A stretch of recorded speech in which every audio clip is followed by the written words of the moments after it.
পরাজয়টা এখনো কাটিয়ে উঠতে পারেনি অস্ট্রেলিয়া। তার আগেই নতুন দুঃসংবাদ। ডারউইনে বাংলাদেশের কাছে 9 উইকেটে হারের পর এবার স্লো ওভার রেটের অভিযোগ পড়েছে প্যাট কামিন্সের দলের ওপর। ফলে ম্যাচের ফলাফলের বাইরেও অস্ট্রেলিয়ার সামনে অপেক্ষা করতে পারে বড় শাস্তি। তৃতীয় দিনের খেলায় 90 ওভার করার কথা থাকলেও অস্ট্রেলিয়া করেছে 86 ওভার, আর ঘাটতি 4 ওভারের। আইসিসির নিয়ম অনুযায়ী প্রতিটি ঘাটতি ওভারের জন্য খেলোয়াড়দের ম্যাচ ফির 5% পর্যন্ত জরিমানা হতে পারে। অস্ট্রেলিয়ার একজন খেলোয়াড়ের প্রতি টেস্টের পারিশ্রমিক 20,000 অস্ট্রেলিয়ান ডলার।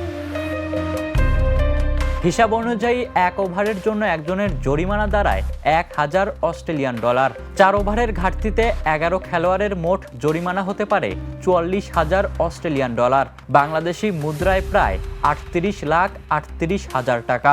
পাশাপাশি প্রতি ঘাটতি ওভারে একটি করে, অর্থাৎ সর্বোচ্চ 4টি বিশ্ব টেস্ট চ্যাম্পিয়নশিপ পয়েন্টও কাটা হতে পারে।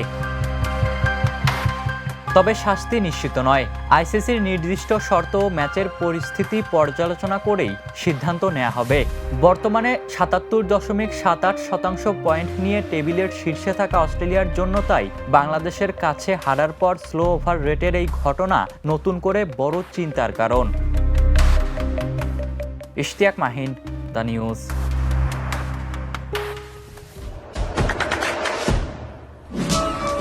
দেশে দেশে সবার সাথে দ্য নিউজ।